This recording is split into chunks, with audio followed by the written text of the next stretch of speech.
So it was requested to talk about Lashon Hara, and particularly I want to talk about the idea that there is some Lashon Hara that is permitted to talk about.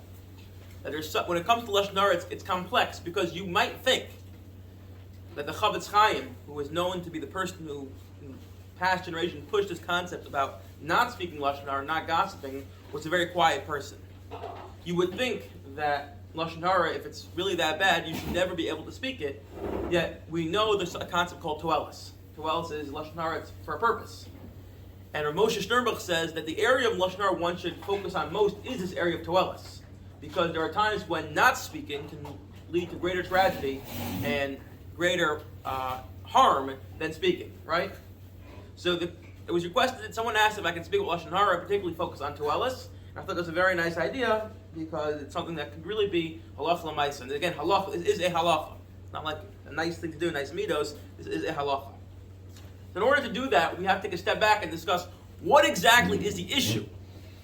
What exactly is the problem with speaking Lashon Hara? Well, it hurts too many people. You were here the last year. No, I knew that before you told me the other day. So what's the problem with Lashon Hara? Conceptually. Forget Psukim. Forget the Torah. God said not to. Forget the Torah. The person you're telling the bad stuff to is going to have a worse opinion of the person you're talking about, and that will increase conflict and make everyone more upset with each other. Machlokas, which could also lead to actual harm. All right, that's one side. What about from this perspective of the person talking?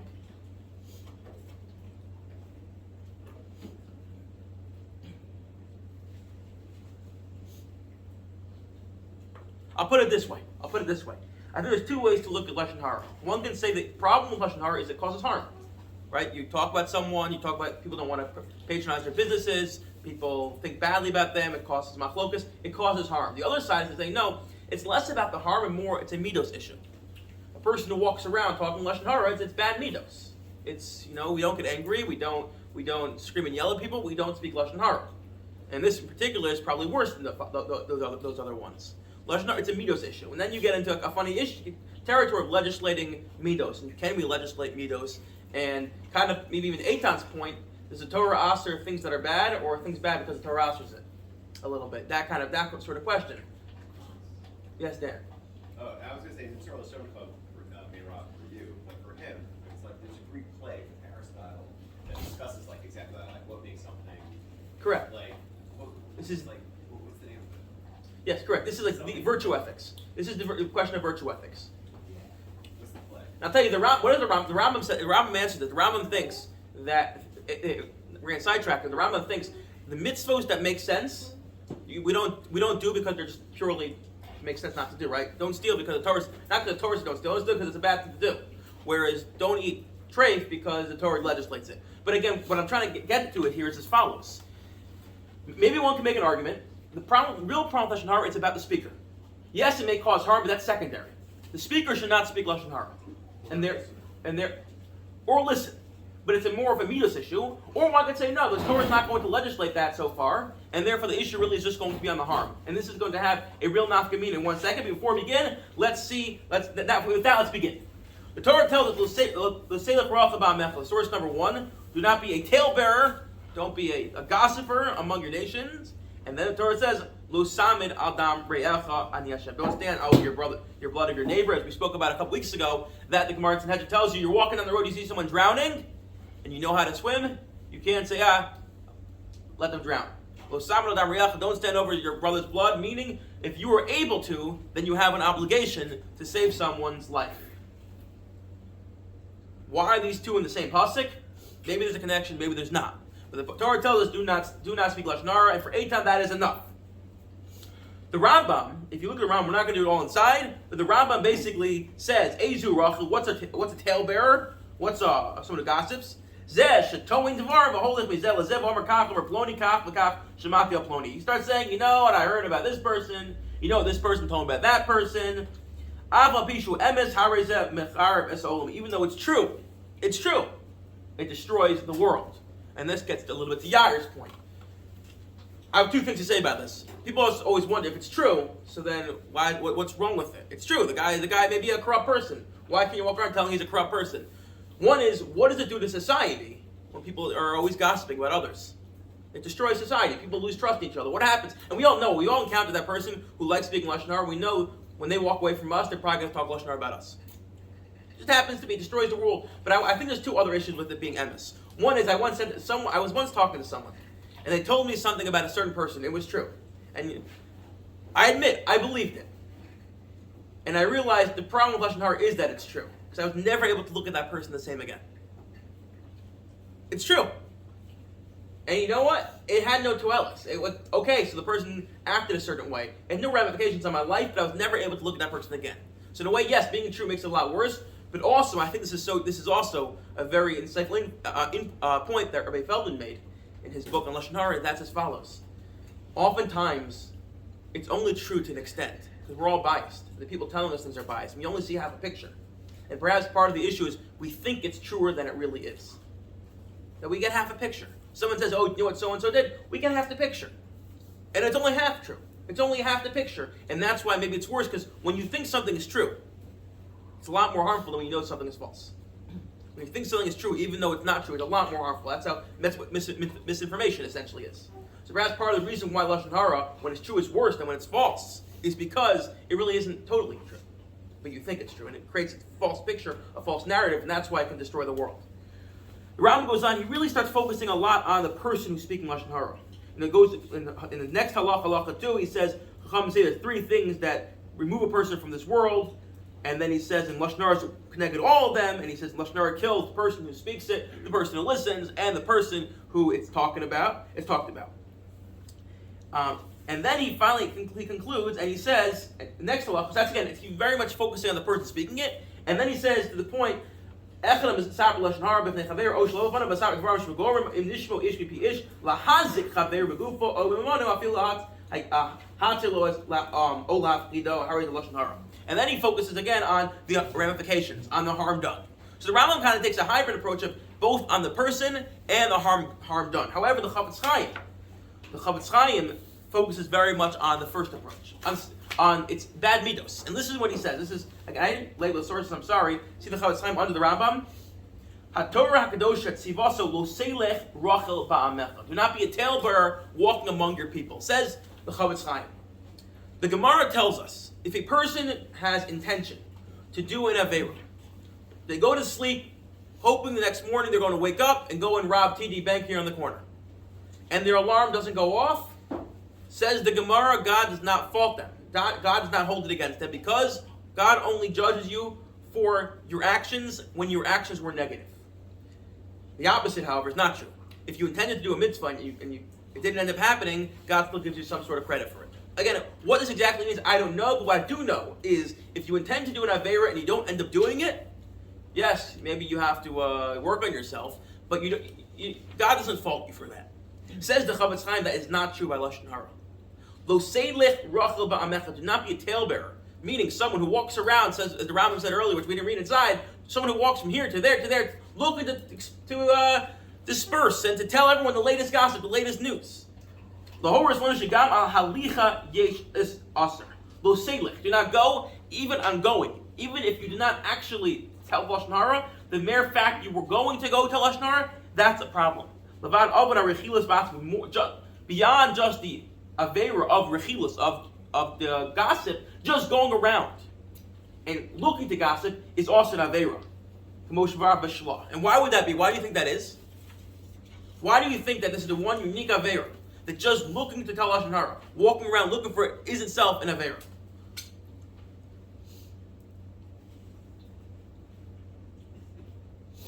What do you think, guys? Why do you think going to tell someone Lashon Hara, even if you don't tell them, is also a problem? Anyone? Because you intended to do the Aveira. But why is that different than every other Aveira? And I think what the Chafetz Chaim is going to tell you, is to try to tell us, is as follows. Because it's about the person speaking it. It's not just about the harm done. You're walking around, you're looking to say Lashon Hara, like what does that do to you as a person? It's corrosive. You're looking to gossip. You're looking maybe you've been there. You kind of like, you walk looking for someone to share the hawk with. And you get a rise out of it. There's an excitement to it. That in and of itself is corrosive to you as an individual. And therefore, Rabbi Katz Sunday seems to really be focusing on the effect on the individual who's saying the Lashon Hara beyond the harm. Yes, there's harm done. But that's secondary to the harm the person is doing. And that's what the Rabbi Katz Sunday says. So again, broadly speaking, the issue of Lashon Hara is either the effect, the harm, or the individual, it's bad midos. And that brings us to Toelis. That brings us to this concept of Toelis. And the question is, what exactly is Toelis? So Toelis is, when there's a purpose, one is allowed to say it, even though it's would be Lashon Hara in other contexts. And this is the question that Rav Asher Weiss raises. Is it that there's the laws of Lashon Hara, and the laws of Lashon Hara is when things are needless, when there's no point to them, then one cannot gossip. However, if there's a point, if it's not a shav, if there's a purpose to it, you're trying to save someone from harm, whatever it may be, it's no longer considered Lashon Hara. Right? One way of looking at it. It's not Lashon Hara if there's a purpose. Lashon Hara is needless gossip. Or one can make a different argument, and I think this is a very strong argument. Lashon Hara is gossip. Lashon Hara is saying something negative about something regardless of whether there's a Toelis or not. However, in halacha this happens often. Sometimes we have something called a clash of values. We have Lashon Hara saying do not say it, and we have Toelis saying no. This is, you should say. A clash of values, what do you do when there's a clash of values? You make a hierarchy. And the hierarchy is preventing harm to someone else outweighs the fact that you're speaking Lashon Hara. I think a good analogy would be, if it's Yom Kippur and someone is really sick and needs to eat, we don't say it is the necessity to fast, to fast Yom Kippur. It's not that we say it's no longer Yom Kippur. It's not like the person walking down the road on Shabbos and sees a wad of cash and says, it was Shabbos before, an hour ago, it's going to be Shabbos now, right now it's not Shabbos. Right? That's not how it works. The way it works is on Shabbos you go to the hospital, Pekuach Nefesh overrides Shabbos. It doesn't cancel Shabbos, it overrides it. So one can make, again, the following argument. One can either say, Lashon Hara is needless gossip. Anything that has a purpose, has utility, is not Lashon Hara. Or one could say, no. It's still Lashon Hara. It's just, we have a hierarchy of values, and when there's a clash, we go with B'chai B'hem. Make sense? You like it? Dan, you like it? Says the Minchas Asher. He very strongly lands on the side that when there is a clash, it's not that we have Lashon Hara and Toelis, but rather it's not considered Lashon Hara. See, it's the picture on the page. V'gam zi yisod halacha d'chol she'amar Toelis ein bo iser Lashon Hara. Go over Chavetz Chaim, and he says, "V'harei b'chai gam b'isuri Torah tzarach l'div b'dina d'chai d'chia hem Toelis hu ro'il d'chos iser ka d'asei doch losim mitzvah chumur doch iser ka'al."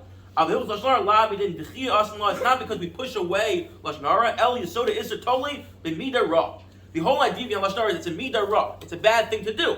The whole Shekavan also L'Tova U'Toelis Chaveira V'Lo L'Rasa Ein B'Zeh Aveira Klab.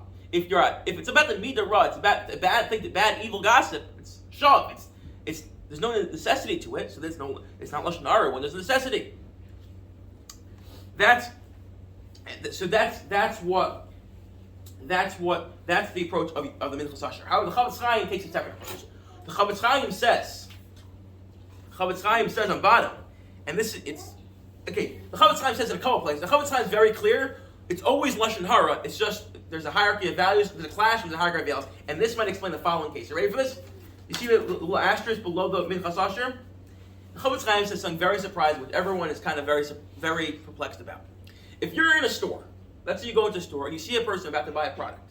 And you know across the street, he can buy that product for, let's say, $5 cheaper. It's not like the guy's price gouging. It's not like it's insanely more expensive. It's a couple dollars cheaper across the road. It says to Chavetz Chaim, you're not allowed to tell him. It's Lashon Hara. You're causing harm to the shopkeeper. And he's charging more than the guy across the road. Which is very perplexing. And everyone's trying to figure out what exactly is going on here. Why would that be? I mean, it's great to what greater Toelis is there? Beyond saving this person's life and saving someone's money. We don't want to save them. We're Jews, right? It's you're trying to economize here. Like what's wrong with that? So there's some who want to say the Chavetz Chaim is wrong. There are others who want to say no. The Chavetz Chaim is trying to say it's not that you can't tell him it's cheaper across the road, but it's how you tell him. If you walk up to the guy and say, by the way, across the road you may save a couple dollars, that's permitted. If you walk up and say, oh, Yankel, the storekeeper, he's charging you $55. The guy's he's trying to squeeze all the money out of you. How can you believe it? It's crazy. Go across the road, they charge normal prices, not like this crazy guy over here. So it's how you say it, not what you're saying, which is the yesod in life, by the way. Oftentimes, it's not what you say, it's how you say it. However, perhaps we can argue as follows. If you think Lashon Hara if you think Toelis is only about when it's not needless, meaning there's a utility to it, so then it's not Lashon Hara b'chlal. It's not Lashon Hara because there's a utility to it. So it's very hard, you have a very hard time swallowing this Chavetz Chaim. Because you'll say as follows, there's utility, you're saving $5. It's not Lashon Hara. And therefore you'd reject this. However, if you say like the Chavetz Chaim wants to argue in many places, it's still Lashon Hara. But again, there's a clash of values. So what's going on here? We have to weigh all the factors. That's not within price range. I don't know why they do that. As long as it's within a normal price range. So if you start weighing all the values, well, is there Toelis here? Okay, this guy's going to say $5, but you're now going to lose, the storekeeper's going to lose money, and perhaps one can make an argument. When it's within normal range, it's Lashon Hara because the Toelis does not outweigh the potential loss of income to the storekeeper. Any thoughts? Yeah. Could it also be the specific situation? Like if you're just hanging out with your friend, you go, that the other store has a cheaper price on milk. You should go there. Versus you're in the store in the other shopkeeper's place and selling random people and telling people or even your friend, we the two doors down it's a couple dollars cheaper. Like it's not quite the same situation in that. But is that a Lashon Hara issue, or is that more like a Midos Tovas issue? The guy who decides to stand outside the store and go two-door store down, it's cheaper, save money. Well, your earlier argument was Lashon Hara is also about what you and how you're positioned. Correct. So, arguably, then it is a Lashon Hara. So actually, I want to tie it into that. Just follow me 1 second. One can probably say, if Lashon Hara is more harm-oriented, so in a case where it's not harmful, meaning because there's a greater good, i.e. society, so then it's not Lashon Hara, then you would say it's not Lashon Hara at all. Meaning, if you want to tie these two sheets together, the idea that there's a hierarchy of values, and it's still Lashon Hara, but now we permit you to say because, again, something has to go, that seems less harm-oriented, because there's still going to be harm there, and more Midos Tovos.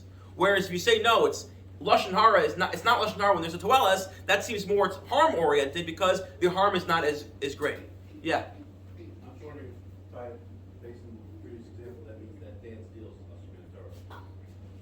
No, I don't. Why? Deal site tells you what store's selling it cheap. No, I think yeah, you have to also. It works somewhat with what Yair is saying. There's a difference between standing in the store and the person deciding should I go shopping or not, and then you get a thing in your inbox and you end up buying for some reason like 30 pounds worth of coffee, which you're never going to use, but it looked like a good deal.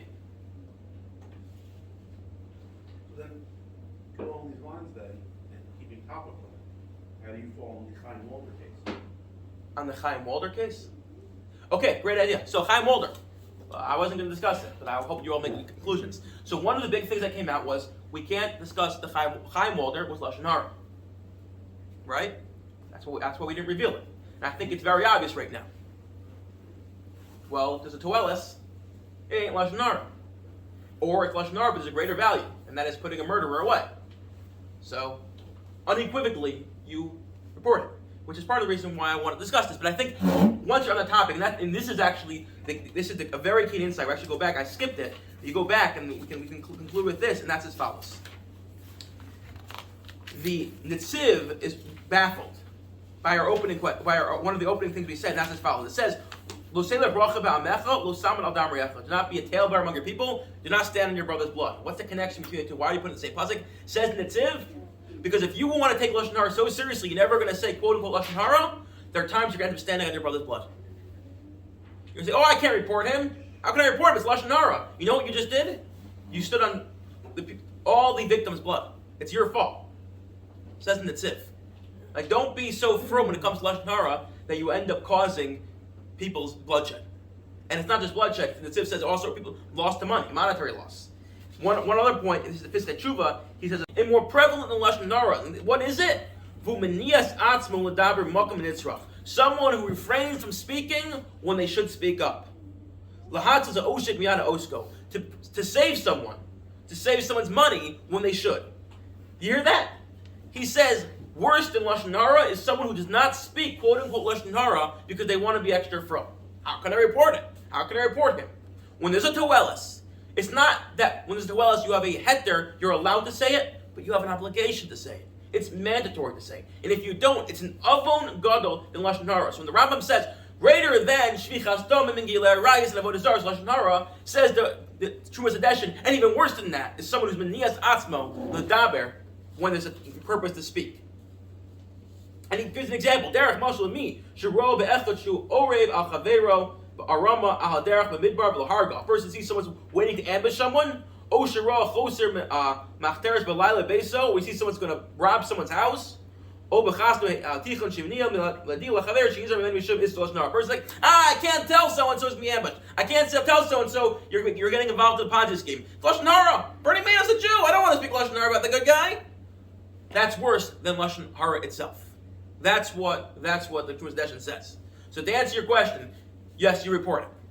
But I will say as follows. If the tension is real. The tension trying to figure out, again, that's an extreme case. But the tension, and not such an extreme case of, is it Lashon Hara, is it Toelis? The fact you feel a tension, and you have to figure out the hierarchy, don't dismiss it. If you really value Lashon Hara, and it really is something you think about often, not speaking Lashon Hara, but not speaking Lashon Hara. So then when something like this comes up, like you know someone, let's say stealing from the shul, you know someone stealing from a supermarket, there's a real tension there because it's a hierarchy of values, the Chavetz Chaim said. It's not that it is Lashon Hara or not Lashon Hara. I guess that is one approach. But according to the Chavetz Chaim, which he makes a very strong push for, it's Lashon Hara. It's just as a clash of values. A clash creates tension. A clash means it isn't always so simple. Life isn't always so simple. Things are complex, people are complex, situations are complex. And if you feel that tension, it doesn't mean it's because you don't value the truth, you don't value saving people. It means because you value Lashon Hara. And people that don't always feel that tension, is it because they value the Toelis more, or is it because they don't value Lashon Hara? Again, everyone has their own motivations, everyone knows. But it's just something to think about. That the tension, Eitan, could be real. Even if we're unequivocal, we know how we land. But again, whenever there's a clash, that creates some sort of tension. And that will bring us to our final source. We'll skip the middle one, I think we'll come back to next week, and that's as follows. On the last page, the Gemara says, it's Gemara Nido. The Gemara says, Tanya, Hu habar shemoli yishmol ben nesino chalala d'ksiv habar shehashliach shom yishmol kol par genoshim asher hachu b'yad Gedalia. The Gemara tells us there was a pit that Yishmael, the son of Nesina, filled with all the bodies, and it said these were the people who were killed and slain by the side of Gedalia. Says the Gemara, Gedalia didn't kill them. The story here is this is Gedalia of Tzom Gedalia fame. The reason we're fasting on Tzom Gedalia, he was warned that they were going to come to kill him, and he said, I don't want to accept it's Lashon Hara. And he was killed. The Gemara faults him for this. The Gemara says as if he killed himself and the people around him because the halacha is, and the Gemara says, even though we're not supposed to accept Lashon Hara, that doesn't mean we don't have to be concerned for it to be true. And this is a great yesod. When it comes to Lashon Hara, there's a difference between saying I'm going to accept it and listen to it and believe it's true, and saying even though I'm not going to believe it's true, I'm still going to take necessary precautions. Again, this is not in extreme cases, but in lesser cases, one can thread this balance of someone tells you something, not wanting to believe it, but also taking necessary precautions. And I think if you put this all together, we started out saying, what exactly is the problem with Lashon Hara? Is it about the harm done or the individual? The Chavetz Chaim really says it's about the harm done, and therefore, really about the individual, and therefore it's still Lashon Hara. Even when it's Toelis, however, Toelis outweighs it. That being the case, that could create a tension. That tension's okay, because ultimately it means we care about Lashon Hara, but ultimately say, just like we say, Lo Selech D'Rachah B'Amech, we also say, Lo Saman Al Dam Reyecha. That you shouldn't speak Lashon Hara, but also to make sure that doesn't cause you to stand on your brother's blood. And then we concluded and said, everyone should have a wonderful day.